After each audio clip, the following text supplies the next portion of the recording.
one of your semi-woo Hello. hosts. And we also have... I'm Heather, and it's been a while. It's just me and Amanda. There's no one else here. We're still continents apart. I know. Not continents.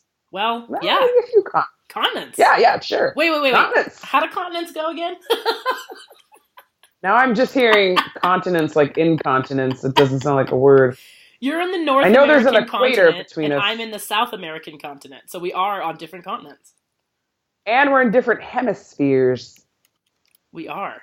I'm only Maybe about not, though. 300 miles below the equator. Okay. So it still counts. Equator tour. It does still count. I feel like I'm in a whole nother world after 10 days meditating. Yes, you guys. Today we are talking about Heather's 10-day silent Is it Vipassana or Vipassana? All the people in attendance called it Vipassana, and the man on the videos called it Vipassana. Uh-oh. So I'm just going to go with him. Okay. I've heard it both ways, and I never know which one's right. Let's go Vipassana. Okay, let's go shut. We're going to shut up. Shut up. Shut up. Dude. Okay, first of all, I had heard about this type of retreat in a Google search and from friends. I hear 10 days. I go, that's too hardcore. Now, it's not just 10 days silent. Noble silence, which is what they call it, means you don't even look people in the eye. Dang. You don't respond. You act as if you are in isolation. You live as a monk, which the teacher, Goenka G, who has passed away, so he lives on through videos. He teaches through video, and I thought that would be lame, but that was the least of my problems. So you live in noble silence. You live like a monk. You wake up at 4 a.m. Bell goes off at 4 a.m. You eat 2 meals a day and then fruit and tea for dinner. No sex, no killing of anything. You wear very modest clothing. Again, the silence. And for 10 days, you meditate for about 10 hours a day, starting with a 2-hour meditation from 4:30 a.m. to 6:30 a.m. Okay, so when I first heard all of this, I just immediately was like, this is not for me. Like, I don't do it that way. I'm a meditation teacher, and I teach a casual, modern meditation that could apply to everyone's daily life. So, like, why would I do something like this? Even though if you're a meditation teacher and like me love to geek out on meditation, this would interest someone like me, but I had a pretty visceral reaction to it. Well, so 2 years like later, we always say, the things that we react strongly to that from the outside look positive, but we're like, no way. It's usually the things that we do need to do. But this one, I'm with you on this, where it's like, for me, it was always like, man, if I had 10 days free, there's so many other things I would want to do than that. Literally anything. I was thinking of that when I was there, dude, because I work in the service industry, and I have a ton of freedom, so I can get 10 days off. I'm not paid, but like it's pretty easy. If you work a fucking regular USA 9 to 5 and you only have 12 days to your life a year paid, or you got kids, or you're taking care of somebody, or you need to make money to survive, like I was in awe of about 100 people or so that were there that took time away from their lives when they could be on the beach somewhere. 100 people were there? 50 women, 50 men. Wait, how'd you know? Because you weren't looking at them. They said. and oh God, okay, just because they say you're supposed to be meditating for 10 hours a day doesn't mean my ass is meditating for 10 hours a day. Lots of thinking time. Lots of time to count. But you knew that, they said like the accommodations fit 50 women, 50 men, and it was booked. It's there's a wait list and it's booked, into infinity, right? Oh my God. But you can usually get on because people drop out. I've signed up and dropped out 2-3 times. And this one, every chip fell into place. And when we could finally break our noble silence, that's what everyone said. That all these weird chips fell into place. People had broken an arm. People got pregnant and had to go on maternity leave and had the time. They're between jobs. They were forced to take time off. Their kids are at grandma's and they're alone. Like, if you need to be at a Vipassana retreat and you feel that way, or you feel like so anti it, but it makes all the sense in the world that you should be there, like just sign up and let the universe take care of the details. Because I happen to be like moving to a new apartment that's cheaper, so I could actually take time off work. Got a deposit back from moving out of that apartment, so I had money and time. I don't have kids. I'm blessed in that way. So anyways, I get there.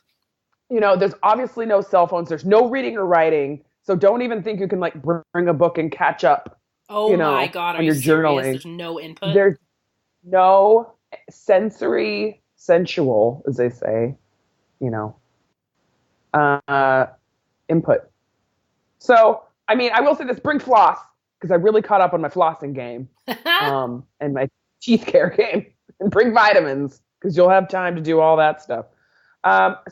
So I get there, and I think they're going to like confiscate our phones and check through our bags for pens, paper. They didn't. It was actually very chill. And that was my first like breath of fresh air, because I thought it was going to be super regimented, just pious people everywhere. No, there was like young men and women in their 20s. There was older women. There was, it was mostly white.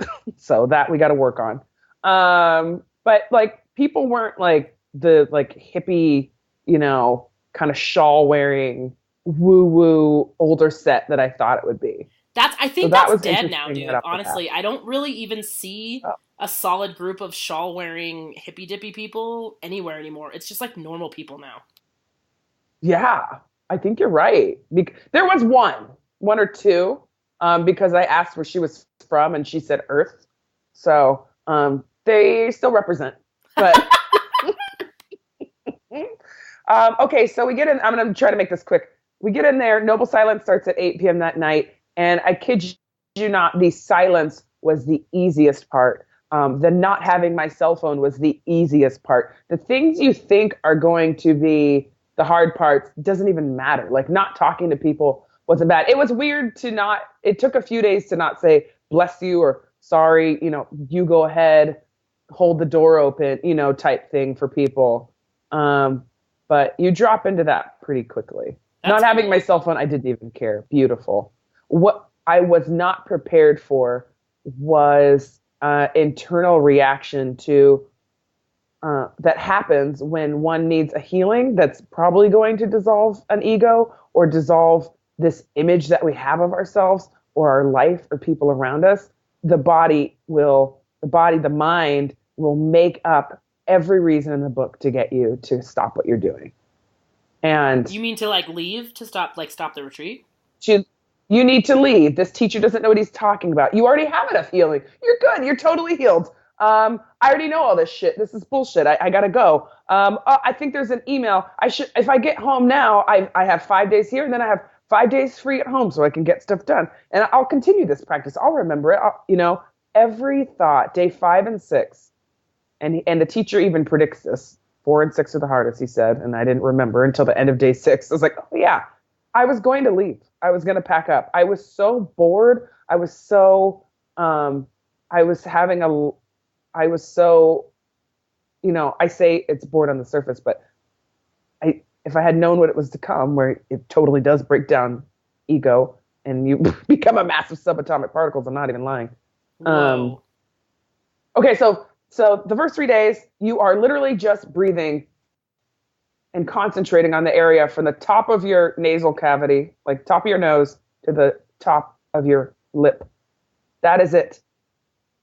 Okay, so when you start doing meditation, 30 hours of that type of meditation, your brain sharpens like a knife. You can begin to start feeling the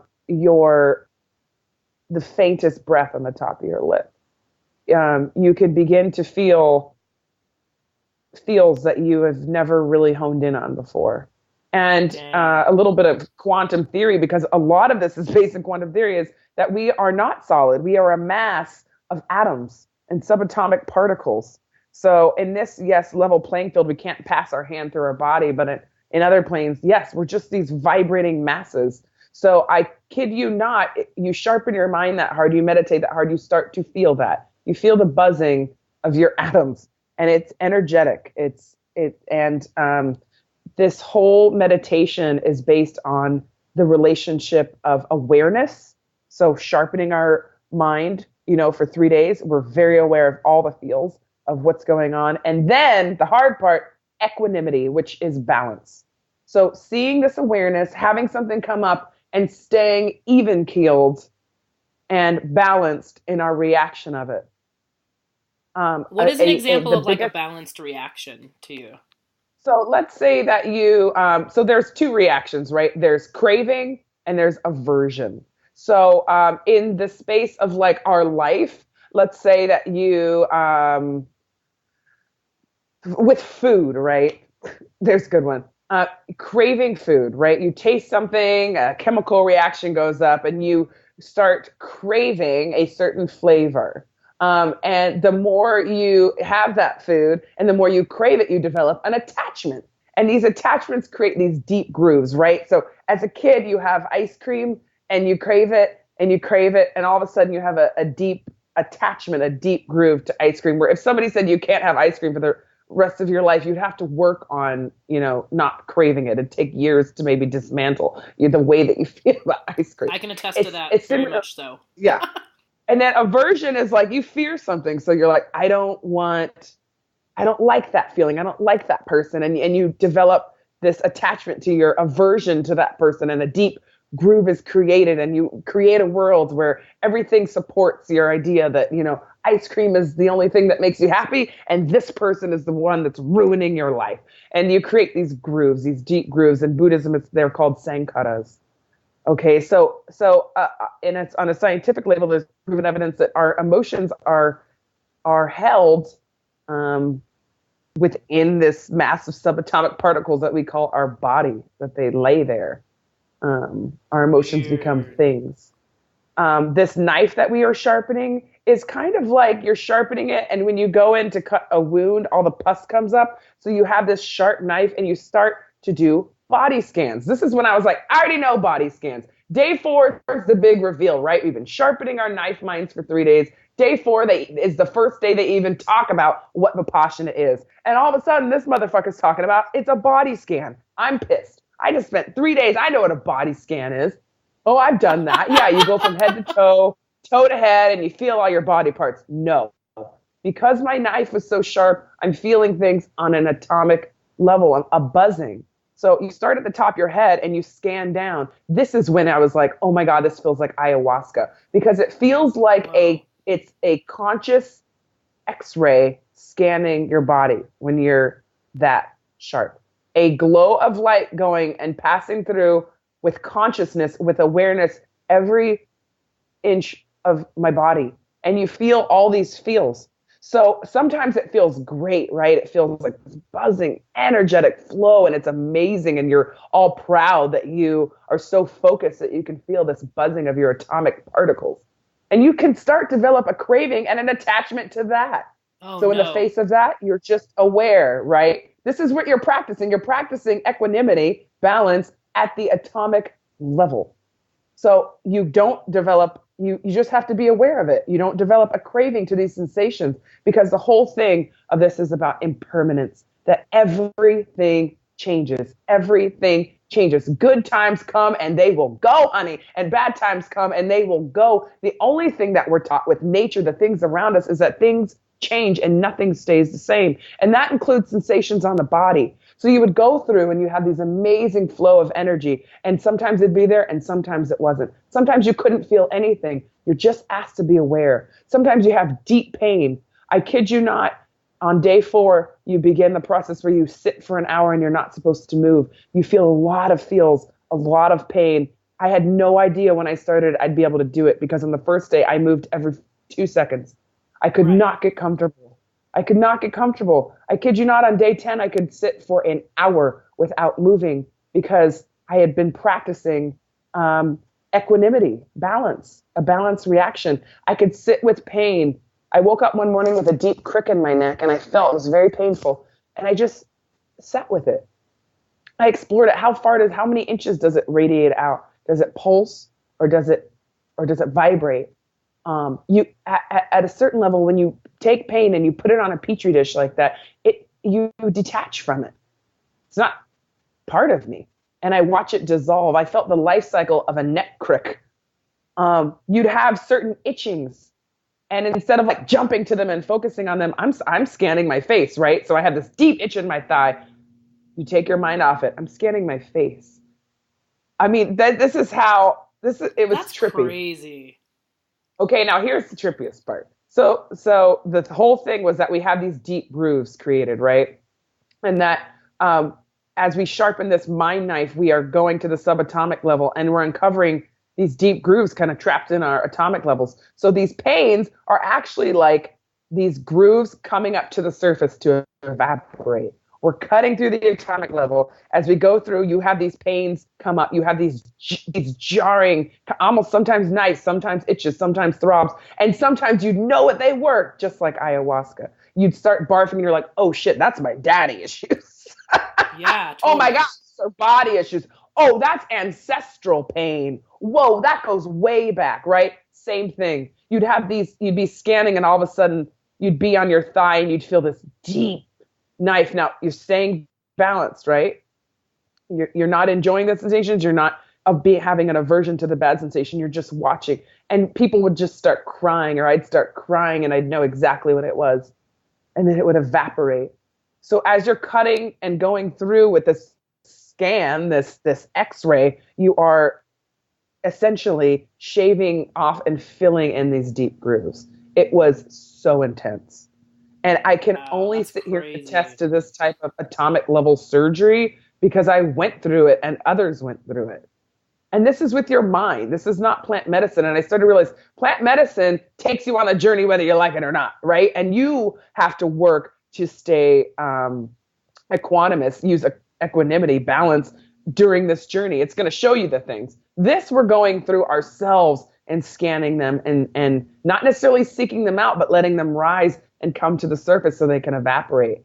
Eventually, they say you start clearing off. It was very funny. My thoughts in the beginning of the retreat were my surface level problems. And all of a sudden, as the days went on and I cut deeper and deeper and I could start to feel inches below the surface of my skin. And then I kid you not, my organs, then these big ancestral generational healing, big deep issues. And this is not a magic pill. None of my, some of the things that I worked on floated away. Other things, I just see the deep groove. And I know that it's going to be, some of them, a lifetime of work to undo. Because I've been multiplying these cravings, multiplying these aversions for years. And the grooves, these sankaras, are deep. Yeah, I can see how it would be like the ones that have been there for so long, of course, are not going to disappear in like a day or two. It takes work, and you keep going through them. A lot of them would pop up, and I'm staying even keeled. I'm staying equanimous. I'm not craving. I'm not averting. I'm just watching. And that's how these can come to the surface level. That's how a lot of these issues can come to the surface level. And that's how we can fill in the grooves, is by staying balanced in the face of good or bad, because things come and go and everything changes. And they say that you become enlightened, you become liberated when you no longer have a craving or aversion, aka you no longer have these attachments that make us have a craving or an aversion. Because, honey, those cravings, they make us mad. All of a sudden, we can't get enough. We can't have enough money. I got to have more. Yes, I know I have all that money, but I got to have more. I have this craving, I have this attachment. This money is who I am. Sorry. That seems like such a difficult... It's like it's just so interesting, because if you think about cravings and attachments, it almost seems like it's everything. Sorry. Like, that's what I've always like. I'm actually reading a kind of a Buddhist philosophy book right now, and I think it's so funny. Like, my aversion to Buddhism was always my misunderstanding of like, okay, if we don't have these like things that we love and crave, and these things that we stay away from, are we just like this like moopy boop point that doesn't feel anything? Yeah, like that's what I thought. Like, okay, so I can't love, cheese, and I can't hate murder. So now I just have to be this person that never feels or cares about anything in their life. No, you will always, because we're human, and the way that we connect to our planet, that when we come into anything with our 5 and 6 senses, we will have a reaction. This is going to happen. So I'm going to eat cheese, and I cannot control it. I'm going to light up like a Christmas tree in my brain, and I'm going to enjoy it. And I'm going to have somebody kick me in the face, and I'm going to not like it and create an aversion to it. It's when we dig in and we run with those feelings that we start to create the grooves, that it multiplies. I love cheese. I love cheese. I can't get it off. I can't get it off. Oh, I can't stand that person. I can't stand that person. I hate them. They do all these things to me. And it creates the grooves. So it's not about not feeling a craving or aversion. It's about not creating a deep groove, not creating a deep attachment that can land us in misery, where all of a sudden it can take away our very idea about like what our life is. And it becomes all about getting more money, or all about, not being something or not having something. Yeah. And that's interesting. Totally that's really interesting. It was really interesting. I see that here at the retreat center of like, it's a lot of times what people are trying to heal is not specific. It's kind of where the brain and the ego comes in, right? It's like, it's not that they have specific things that happen to them.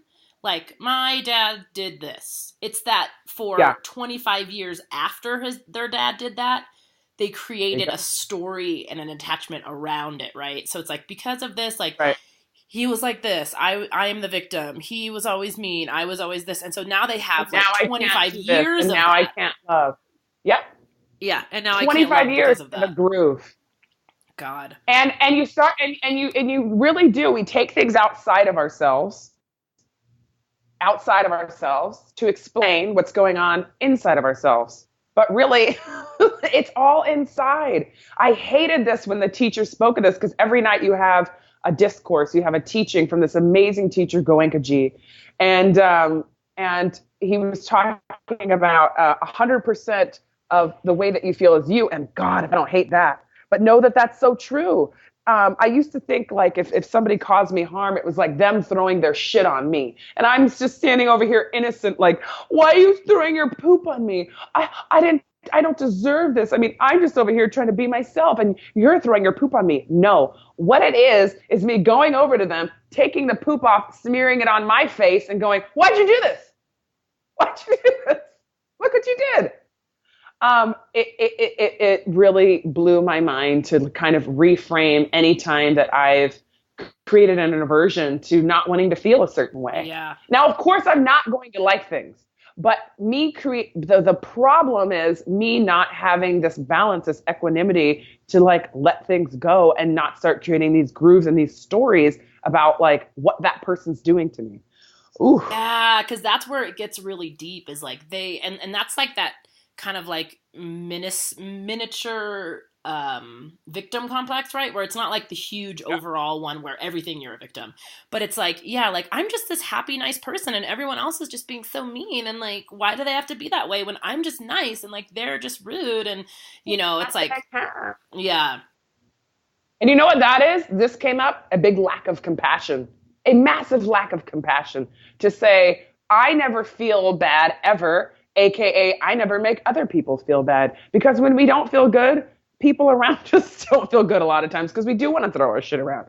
It's a big lack of compassion to look at somebody in pain and go, why are you doing that to me? Yeah, why are you doing so that true. to me?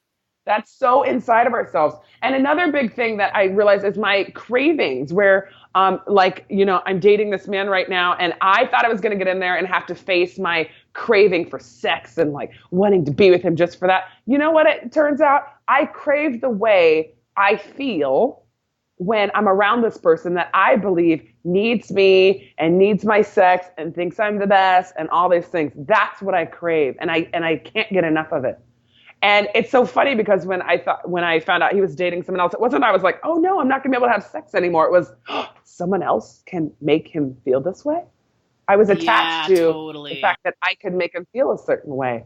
And I was started to create this story and this attachment to who I was in that moment. I was very attached to that idea of me. We create these sculptures in our head of who we are and who our loved ones are around them. And when anything shakes that, our ego, this idea we've created about who we are and who the people around us are, it causes so much misery.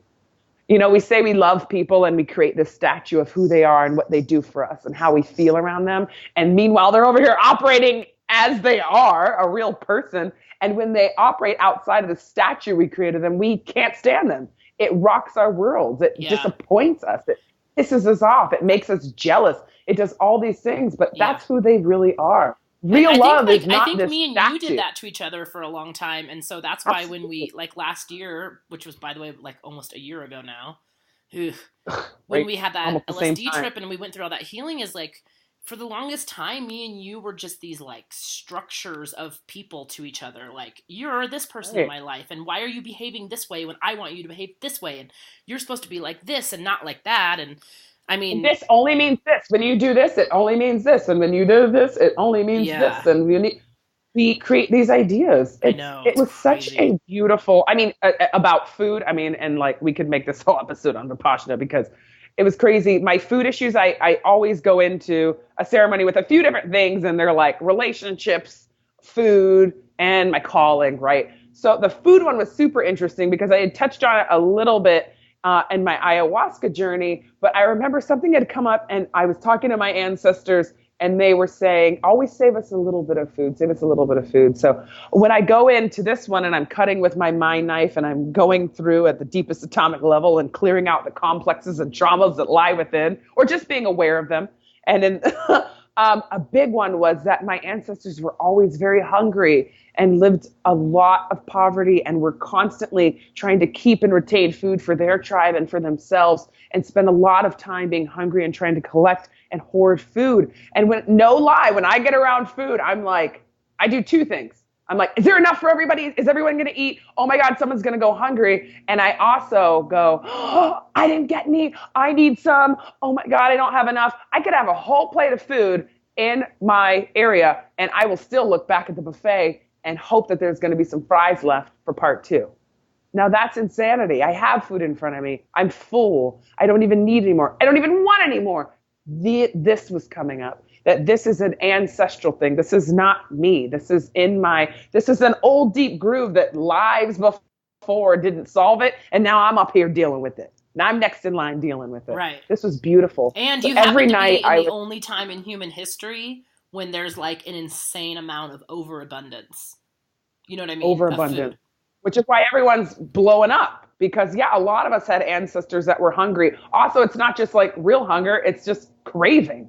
And we put that into food because it's something that's around us. It's okay. So if you have a craving, makes so much sense to me. Like any sort of like, if anything, I'm always, shocked at like that everyone doesn't have food addictions. And actually being here and talking to a lot of people in the last retreat, this came up a lot. Pretty much 98% of human beings have disordered eating. Like hardly anyone I know has like totally normal, healthy relationship to food. Like we use it to mirror the cravings and aversions that we have within. Yeah. It is just a tool, and it's always around. You're right. So it's like the easiest thing to kind of like get and crave and talk about and want. So therefore, identify with. It really can take on any sort of craving, and it can fill in for so many things. It can fill in for friendship. It can fill in for loneliness. It can fill in for boredom. It can fill in for just like it tastes good. It can not developing personality. Yeah, you know what I mean? It can fill in for anything. And it turns out not everyone with food issues is fat. Didn't know. I always forget that one. My God, so when we break noble silence, like everyone's dealing with food. Now I was dealing with it on a generational level. And I will say that probably having done plant medicine in the past meant I could access that area of my healing, because they say you die. When we die, these physical bodies, they turn to dust, but our spirits, these deep grooves we created, they go to the next person. So me clearing this out, you're welcome to the next person that has the spirit. But so do the deep attachments. They come along. So this attachment isn't just mine that I've created in this life. It goes years back. And you know what? It was so beautiful to have the relief of all I have to do is when I'm around food, when I'm around my feelings, is stay aware. So it was so great to not have a phone with me as I ate my meals, and I could feel the serotonin levels jam up when I ate certain foods. I could feel the aversions. I could feel my sheer panic when it looked like the food was running out. I could feel myself turn and look to make sure everyone had eaten. I could go through all of these feelings. I could go through the greed of wanting more, but the shame of wanting more. You know what I mean? Like I was in it. And to be able to explore my food issues, my complexes, and my deep grooves in that privacy, because it's basically like you're in solitude, was so enlightening. And I would do this little thing. I would have a plate of food, and because I was eating slowly and chewing every bite, which my doctor says you should do, and I had the time for it, I could feel when I was full. And I could have this moment, like my ancestors were talking to me saying, hey, save us some food. Save us some food. And it was almost like I could, by not overeating, I could send food, generate, and I know this sounds crazy, but like send food to the generations before me, behind me, that would be hungry. Like me dealing with these issues and staying equanimous, staying balanced in the face of these issues that I saw coming up, and not freaking out, not feeling shame or not feeling craving, was clearing these grooves. I totally agree with that. And I think that absolutely, I mean, like you're saying, if we are just kind of like this empty space and time is not linear, which it is not, and we know it isn't, then of course it would. Like if it's energetic, if you're clearing, if we're all just energetic vibrational channels of like stations, and you cleared off that station that was so heavy of like shame and guilt and desire, but overindulgence and like all of these things that have really heavy vibrations to them, which they do, because I have the same ones, and I understand like they're heavy, they're strong, they're big, you know. And when I was ayahuasca, when I talked to my ancestors, like, feel this weight, and it pressed me to the floor of the Maloka. I've never felt such strong, but I could hold it. And they said, you're young and you're in this time space reality right now. Like, will you hold this for us? It's so heavy. We're so tired. And I had tears of joy and gratitude that I could sit in this meditation hall and do this work and help this spirit for whoever it goes to next, that the next person that has this spirit has a much lighter groove around food, around greed, around compassion. I mean, to do this work and do it with zero plants and on my own discipline was huge. I mean, it felt like ayahuasca in that I was going on journeys. I was having ancestral talks. The body scan that happens when you're on ayahuasca, same thing. That's what's happening. It's being conscious, it's digging in and finding out. I thought it was finding out where my pain and injuries are, right? Like I hurt my elbow. It's finding the complexes and traumas that lie within, the cravings and aversions and attachments, and it holds them up to you. And then you got to sit with equanimity. That was another thing. I was like, damn, people that do ayahuasca need to hear a lot of this, because you can really hone your journey with this type of training and with a knife that's this sharp, and with a practice and a discipline of staying equanimous and balanced in the face of these things. So, you know what's crazy? I have to ask you, which day, you said the 4th and the 6th day were the hardest. Yes. I'm looking on a calendar right now because I want to see the actual, like, the similarities in our journeys are insane. And I just want to see, like, what day, let me see, that I did ayahuasca. You did it on the 4th, because I thought you were doing it on the 5th. No, I did it on the 11th. Oh, I didn't know that. Yeah. What day is it? That was, no, wait. Hold on a second. Today is Thursday. No. I definitely did not do it on the 11th. I did it on the 4th. Yeah, yes. Because I remember I accidentally set up a silent, go Amanda on the 5th, but it turns out I didn't know the days. Well, trust me, my journey was going until 8:30 a.m. the next day, so that helped. Should we get into the Aya thing, or make this like a Vipassana one, and we'll do an Aya one next week? I don't know. I mean, God, this is all so... I think it's a Vipassana one because I just want to like round out this. It's so fascinating. I know a lot of people are interested in this, like the nuts and bolts of just living there. Yes, were very hard because I was so bored. But what's crazy, this is crazy, is I got to do Vipassana in one of the most beautiful centers. There's about 200 worldwide and a bunch in the U.S. But it was gorgeous. So there's like, literally when I get there, deer eating off the grass, hawks and eagles flying above me, wolves howling at the moon at night, full moon, hadn't had my period for 3 months, started my period day 1 on the full fucking moon, double rainbows, rain, sun, like being with nature and having this impermanence, this change happen right in front of my eyes, and having nature be like, yep, everything changes. Stay even keeled. Everything changes. Don't attach. just see and witness. You know what I mean? Yes, enjoy. Like, Wow. no problem. But don't get stuck in this. You know what was the coolest, I feel like, is having, sorry, the lawn guys are going for it today.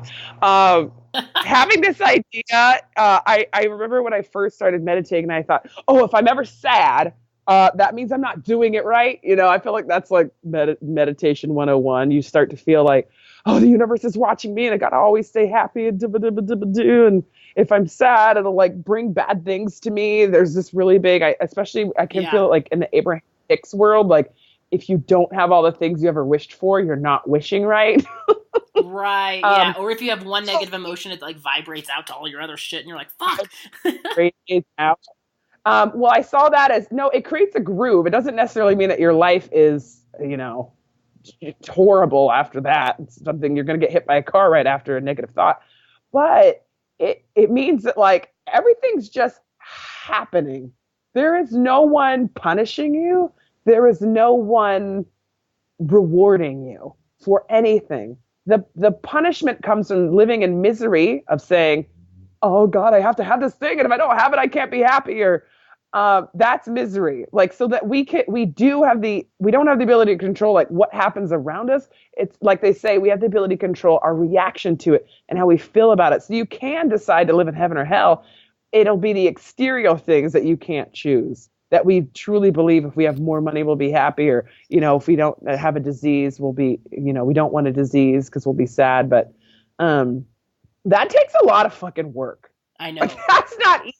It is a lifetime of practice. This type of meditation, Vipassana, helps with that. It helps staying equanimous. It helps staying balanced in the face of whatever life brings you. And it takes, they say at the end to practice an hour in the morning, an hour at night. I'm like, oh, honey child. Like, I know everybody just winced right there because it sounds like so much time. But if it means that I have a life that I can withstand anything, ups or downs, and still stay happy, or as happy as I can in that moment, or be sad and be able to sit with it and not try to wriggle my way out or feel guilt or shame, that feel bad, then man, I'm willing to practice. I think I really found a type of meditation that works for me. And there's a lot of people that bounce around and try new things, and I'll still always discover and explore. But I thought, man, it'd really be nice to pick a type of way to stay balanced in the face of awareness and go through a self-awareness journey and kind of pick a method that works for me and really hone it. Yeah. So I'm really considering this being the way that I meditate, these deep body scans. And to be honest, it's like we do, if we really, like we always have said, like if we really wrote down or we're aware of every way that we spend time, like we have an hour in the morning and at night. Like that is just all there is to it. Of course we do. You know what I mean? And the more, honestly, like the amount of things I was getting done and the things that you can do. And the guy says this in the video, like you start to meditate at that level and in that way, time and space opens up for you. We forget about that. The time space reality. I already know that even from 20-minute meditation. So why wouldn't it make more sense that it opens up more with longer? And ideas right now. I'm in a planning phase of my life. I have stuff to build. I need the inspiration that comes from clarity. I need the type of deep cellular rest that comes from meditation. I don't need no bullshit 20 minutes in the morning kind of checked my phone twice type of thing. I'm trying to do some serious work. I have a huge desire now to add a part to this world where people can clear the complexes and trauma so people can stay, on the other side a little bit longer, not get spit out to deal with all these issues that we're totally not dealing with. That's the whole thing. I mean, we're here to witness and be aware and just like watch the big show, baby. And in the face of watching the big show, not freak out and attach to all of it,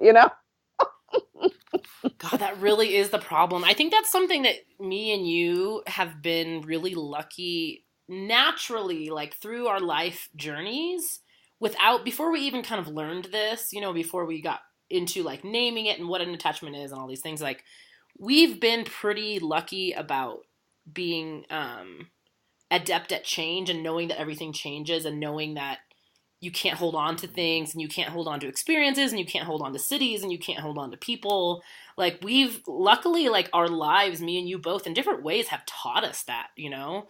Like, Absolutely. it's and almost to the point even right now, like, I'm having a trouble committing to one place or one thing because I know stuff changes so much. So I was like, I can tell you I'm gonna commit, but whether or not life makes it that way, I don't know. You know what I mean? Right. Right. And I had the same thoughts of like, okay, just because everything changes, um, does that mean I, shouldn't even pick a path to follow? But then certain things. It's like you can be on a path and the direction changes, but it's still the same path. Like I have a deep desire to build a place where people can come and work on their self-awareness, their self-love, their compassion for nature and man, and build that. And I don't know what it's going to look like. So while my direction's the same, like that's what I want to do with my life. Now I'm looking and I know that the path, what I decide right now, I have this idea that some land that a friend has would be the greatest place to have that. But I will not attach to what I think it's supposed to look like. I'll just follow each step of the way and know that like, as long as it has this intention, I'm good to go. So I think that's like a way that I can like work at this thing and not like freak out that I'm not doing anything, as long as everything kind of falls in line with that end goal. And still be like cool with the change and the flux and the flow that comes from like developing a career path that isn't in the textbook moment right now. Right, exactly. And that's so cool. I mean, like, to just have this kind of, general, that's kind of what I have right now is like, I know what I like in general. I know, oh, by the way, someone brought this up to me. Do you ever remember, okay, so one of the big things of Aquarians, which are, you and I are Aquarians, that I always would read, like, the personality traits is, like, was humanitarian. And to me, when I was younger, I was like, I'm not a fucking humanitarian. Like, I don't care about causes and activism and shit. But meanwhile, like, that's the thing I care about the most is, like, humanity. Yeah. Like, that's what I care about. We love humanity. In every way, like, everything we've done is for humanity. Like, even making parties, planning events, like comedy, sharing love, like doing plant medicine, doing meditation. It's all about raising vibrations of humanity, making humanity have a better life, making people enjoy each other, making people love each other. It's crazy. People aware of themselves, why they do what they do, so they can heal a lot of this misery and suffering. Like we are 100%. That's all I want to do with my life is raise self-awareness so that people can release some of this misery and suffering. That's it. I can't imagine a life lived any other way. No. How it's done, now here's where I want to meditate. Here's where I want to develop my skills of focus and discipline so that I can carry it out, so that I have the clarity that I need, so that I practice finishing and following through, which has not been my forte. And yes, it was hard to sit with that, but I know that's true. I'm not going to beat myself up about it, but I am going to work on it. I'm going to develop myself. I have such a drive to grow up, I guess you could say. I feel like I grew up. I feel like a completely different person. And no, I didn't take a magic pill. I have to work at this. And it's not been easy, but I have been waking up and doing an hour meditation and doing my best to stay awake at night after work and do an hour. Like I'm in it to win it. They say it takes like a year. He's like, do it for a year and you'll do it for life. And I'm like, oh, okay. You're like, that's kind of like anything. Yeah, seriously, I was like, all right, bro. But I'm in it because I have a burning desire of what I want to do with my life, and nothing else will do. Yeah, I think we're kind of both at that point, like being in your like mid 30s. It really is this like building of like what means something to me, like how can I have a meaningful future. And it's just like I still have the same desires I did when I was younger. Like I want to have fun and I want to enjoy my life and I want to go on trips and all these things, but it's like the dials have been shifted a little bit. Like having meaningful, fulfilling work and projects and completing things like means a lot more to me than it did in my 20s. And going out and like going on a dancing night and like having so much fun is like means a little bit less, Like I still need it now and then. It means a little bit less. Yes. Yeah, it definitely. It's like I want that to be the a fun activity that I do in the midst of building a place where people can come and heal and work in this way. So like, yes, I want to have my nights out, and yes, I want to get drunk, and yes, I want to have amazing meals and eat out, but like not as the majority as it's been of like what I do for recreation and fun. Like it's just an every now and then thing. Yeah, and it's And it's I weird. It think I'm used to be okay stuff like that saying used to be such. It was like the only way that I really knew how to seek out like a fulfilling life is like the more fun I have, the more I go out and drink, the more I go out and eat, the more day trips I take, the more vacations away. It was so like escapey, It wasn't, and it was like I was trying to escape my life because I didn't have a fulfilling day to day. So like the escape yeah. vacation stuff was the only stuff that made sense. Right. And I started identifying with this party girl image that I was developing in college, this identity of like, I can party hard, I can dance, like that was who I was. And I remember getting into this woo-woo world and that started to break down and having kind of these visceral, like, I can still party. And my early meditation teaching was very much about, you can still be yourself and party and like get wasted and meditate. But like, now I'm kind of moving into this, like, if you're going to work, you might as well work. You know what I mean? Like, this is not just for, meditation's great for calming, relaxation, stress relief. Yes. But there is actually a deeper use and a deeper path to this meditation thing that I am still in the midst of feeling like, damn, like, do I want to be that woman that like teaches that and that like provides space for that? Like I'm still moving in to this new idea of myself, of somebody that actually wants to do some of the big work. Right. Um, Well, and, lest we and forget, this whole yeah. journey started only like 3 years ago, so it's not. Time and space, baby. I know, it like, doesn't even matter. Weird. I was shown a little bit, and actually, I'll do like a little bit of a mini preview for next week's episode, which will be my crazy ayahuasca journey that I just had. That was the first time in 3 years I had done it. That's insane.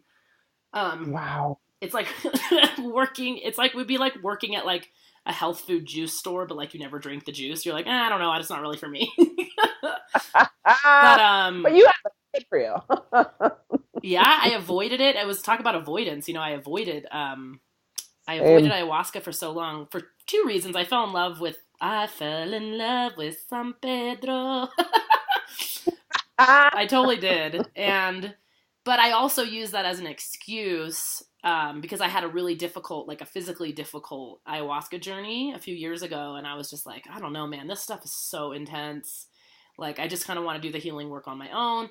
But it just kept calling me. And on the last retreat, during the very first ceremony, there was a woman here who was kind of like a channel. And she was channeling all this information to another worker here. And then she was kind of under a blanket, like away from the Maloka. And I was just checking on everyone to make sure everybody was okay. And I walked up there and I sat a few feet away from her. And she couldn't see me. She was under a blanket and like whatever.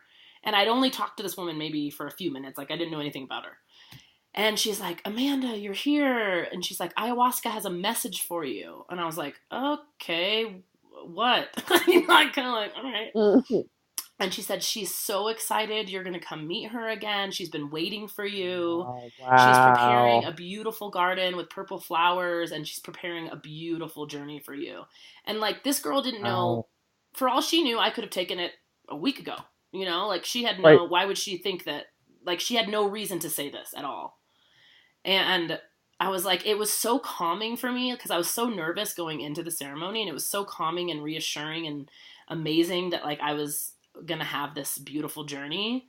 And oh man, did I have a like knockdown, drag out, 13-hour, wouldn't let up, beautiful, epic, consciousness, everything, really specific things about my future, really specific visions. Huge. Yes. She taught me lessons. She gave me homework. She's like, why haven't you talk to this person? You need to, it was like amazing. It's no doubt to me now, like I'm such a skeptic. Journeys. I still go back and forth, like maybe ayahuasca is just our subconscious and it's opening all these keys and it's like just ourselves talking to her. I'm like, no. She goes into such specific detail and there's such specific. She asks questions like about the past, like why did you do this? Why did this happen? What was your part in this? Like things that just, I don't know. It's just I don't know what it is. I don't claim to know what it is, but it definitely is some sort of collection of consciousness that's outside ourselves. I just know that for sure. They're helpers. These plants go into our complexes and traumas for us, and bring them up to light. So like you can do it through meditation, you can do it through the plants. Right. I have so much to say about the combat. I can't wait to do plant medicine now with this knowledge and like talk to ayahuasca, because she's the one that told me to go on this meditation journey. Wow. So the whole time I'm in there like, this bitch knew, you know, I was like, damn, this is exactly what she said, and it's operating the same way. But now I want to go be like, yo, how, what's the bridge? Because I feel like somewhere in this world is my place of this, of this journey. And I don't know, but I find it so beautiful that you and I have these very twin journeys in different methods and in the same ways, because it was right around this time that we were doing an LSD journey to like go on the path that got us to this next big life change. Every year you should have a major life change, everybody. I know. And it's funny that like the change is really just like a lot of it is like reassuring you that you're doing the right thing. And I mean, you know, it's, but just bigger. It's like, I want bigger. I want more. I want to like do it better. I want to do it, you know, like with starting to do courses and starting to teach. And like so much about my journey was like, you're ready to teach. You have to step into this. The only thing holding you back is yourself. People want to listen to you. People already listen to you. Like, you know, just to be a channel and just learning what it means to be an open channel. And that means like taking care of your body, meditating, and knowing that you don't have to. I think one of my biggest fears of being a teacher in any way is going on the path of like the ego. Like you see these kind of like egoic spiritual teachers who are like, I have the answer. I learned this. And I was like, I don't ever want to be that, you know? And but as long as you're just like, I'm just kind of like an open source channel for like, that's how I've always felt with comedy, with humor, the way things come through me. I'm like, it wasn't even really me. It was just like something that appeared and then I said it, you know? It just kind of like came out. My head. It wasn't because I went and like, you know, worked hard and like, I'm the one who came up with it and I sat and toiled forever. If anything, the things that come to me and you, and we're both like this, like in this improv-y sort of way, which is why our humor is so funny in the moment, is because we like get ourselves in this state of kind of like joy and ecstasy and fun, and then things just come through us. So it's very true. It's just like open to the current of fun and happiness. And you're so right to say, you know, sometimes we decide to go on a meditation retreat or a plant medicine journey and think all this shit. That's what everyone thinks when they come to Gaia Sagrada. I'm gonna have to deal with all the ways I've been shitty and all my darkness and all my things I've ever done that are wrong, and that it's going to be this painful thing. And yes, there's painful parts. I really experienced some stuff that made me cry and made my heart wrench a bit. But the coolest thing is that most people are like, you're doing okay. You're on your path. You're on your journey. Keep going. Love yourself. Believe in yourself. Stay healthy. Like, it's real positive roundabout. Like, you know what I mean? Like, it really comes out here. It's about caring for yourself and protecting yourself and honoring your journey by not shitting on it, because it's just a journey. And not spending so much time. Like, everyone thinks that ayahuasca is going to be this thing, like kind of like our very like Christian Catholic upbringing, like punishment, whips and chains, like, why did you do this, you piece of shit? And it's not like that at all. In fact, it really just shows you, like, why have you been beating yourself up for this thing? Like, why are you doing that? Why are you doing it to yourself? Why are you putting yourself in pain? Why are you keeping yourself in guilt and shame? When, like, all you have to do, like, one of the little things, this is just like a little tiny little thing I'll say, that ayahuasca, like, she's so practical sometimes, like with really like specific practical things. And she was showing me, because one of my intentions going into the ceremony was to heal kind of like masculine trauma, and like, oh God, I have this huge story of everything that happened in the retreat. I can't wait to tell everybody. But a lot of stuff happened around men and women, and, you know, men that I've been experiencing here in South America that are still very like, you know, the patriarchy is strong with South America, right? And it's like, every taxi driver is like, who are you? Where's your husband? Kind of like trying to figure out, like, why are you alone? You're just a stupid woman. Like, where's your husband who owns you? You know, like, it's basically, where are you from? Where's your husband? And why don't you have children? Yes. Those are the only questions anyone asks you. Like, where are your children? Why don't you have them? Like, what good are you to the planet? So, And Right. so I've been dealing with a lot of that. And so ayahuasca was like taking me through these past journeys, a few of them in New York, like just some memories that have been like weighing heavy on me. Of like, oh wow, like why is it like this? Why is dating like this? Why are men like this? Why is relationships this way? And all the grooves we've started around men and dating and that I have made stronger, you know. And she's like, okay, we're gonna look at it, and like, here's the situation with this person. And she go, here's their part, here's your part. So you like see both sides, not just like what everyone did to me. It was like, here's my part in it. Ego. And then she just like, she like made this sound, and it was like two breaths, and you like move your hand and it just disappears into nothing. She's like, you don't have to look at it. You don't have to figure out what happened and why they said this and why the who, the what. You wipe it away and you literally breathe onto it and it's gone. Like it is gone and you move on. Yes! That's it. Amanda, this is how it is in the meditation. It comes up, you stay balanced, you see the picture, the big picture, the sides, you cry it out, or you smile it away, or you just be, and it evaporates into thin air. That's what mine was doing. It was evaporating. Like it was like, it would turn into nothing. It would just turn into nothing. And she's like, she goes, but you can keep recreating it if you want to. Oh, like, yeah. It will be there. You can pull it back up and go, see, I knew that this was the way that it was with dating, and I knew that this is how it was with men, and I knew. Groove and keep digging. Yeah, you can keep digging yourself in that hole if you want, or you can just like be free. And that's where like the choice comes in, you know, like this is your choice. And I've seen people here who are given all these tools and then they still choose like victimhood, or they still choose like I'm not healed yet hood.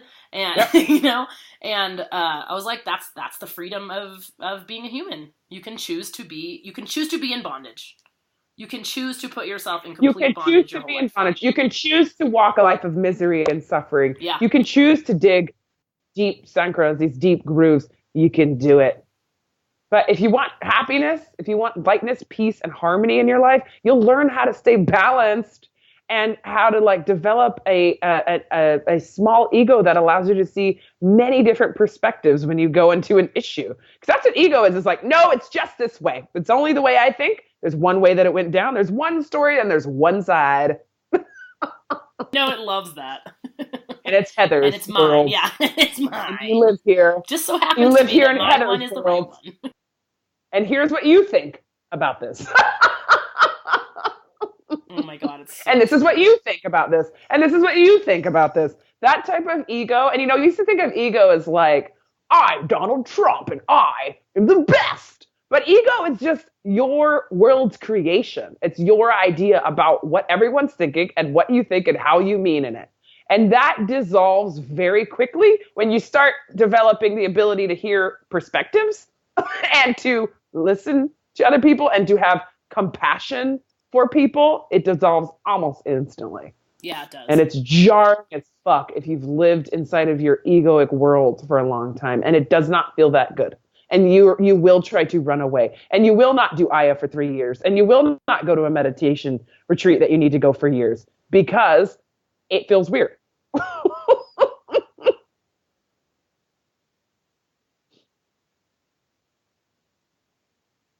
Amanda? Oh, sorry. My bad. Pushed the wrong button. Like, wow, that was a really Oh, you pause. guys, that was like a beautiful philosophy you just missed out on. Sorry. I was like that. I was proud of us for the amount of pause that we took right there. I know. Like, I was just trying to be in silence, Heather, and like balance the conversation with equanimity, okay? No, I accidentally pushed a button. Okay, so this was amazing. I cannot believe I actually, God, I can't even imagine like the details of all the days and stuff. You really need to either write about this or make a video or something so we can get like I want all the juicy details. Can you hear me? Yeah, I can hear you. I mean, okay. Yeah,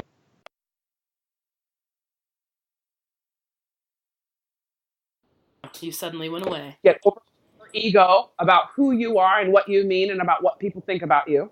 It's not about you, bitch. Like the way that I present things will speak to, even if it speaks to 3 people and they go to a Vipassana retreat and experience this type of healing, that's your part. You good. And I said, well, I don't know what to say. I don't know what to say. I always say things wrong. I don't like this. Oh, there's a deep groove that I never get it right. I never say what I want to say. So then I don't want anyone to hear it. Well, then you know what, bitch? Meditate, stay healthy, stay clear, and keep your energy high. And that shit will come through a clean channel. And you'll hear it and go, did I say that? No, you didn't. Source did. You know what I mean? Right. That's what I want. So I will be doing a video on this. I can say it was the hardest thing I've ever done in my entire life. It was the most profound thing I've ever done in my entire life. And I think there's a very clear relationship to the plants and this meditation. I'm sure there's other techniques. This technique, I think, was so sciencey and it's quantum physics and so woo-woo in its meditation and healing aspect that I think it's very juicy. I would say combine the two. For sure, have a meditation practice before you walk into any plant medicine journey. Yeah. I know that's a big part of my path of to somehow make sure those two are always staying together. But Vipassana, dude, check it out. Look it up. They're all over. If you can go to the one in Washington State, I highly recommend it because it's beautiful and it's well run. This is a meditation technique that was developed actually by Buddha. It's completely non-sectarian, starkly non-religious, and just so starkly itself that I can't even believe it. It went away. They predicted it would come back 2,500 years ago, which was kind of like the exact year that this teacher, Goenka, this total human, like business guy, found this technique and just wanted to teach it to people. He's such a beautiful person. You are watching videos, but they're funny and they are poignant as ever. He does. They were made in 91, so when he's talking about attachment, he's like, "Oh, you want a new tape deck, or you want a new, you know."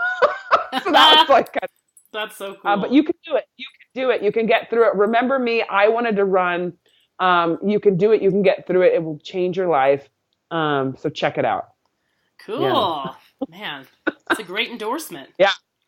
Yeah, and I'm so stoked to hear about your plant medicine journey, Amanda. That'll be next week's episode, so stay tuned. And we're rounding out the season with a cool talk on like witchcraft. We have our friend's book review, Ralph. So he'll be on there, our first meditation teacher. So season 3 is going to end with a bang, y'all. It really is. Season 2, not 3. We're not 3 yet. Oh, yeah. Oh, God. You're just in weird space-time mode. I can actually only imagine what season 3 is going to end with. Holy crap. I know. It's going to be like Mother Teresa hologram. Which is even weirder on a podcast, if you think about it. Yeah. So we'll figure out the details. You just stay tuned. Exactly. Thank you guys for listening. We love you.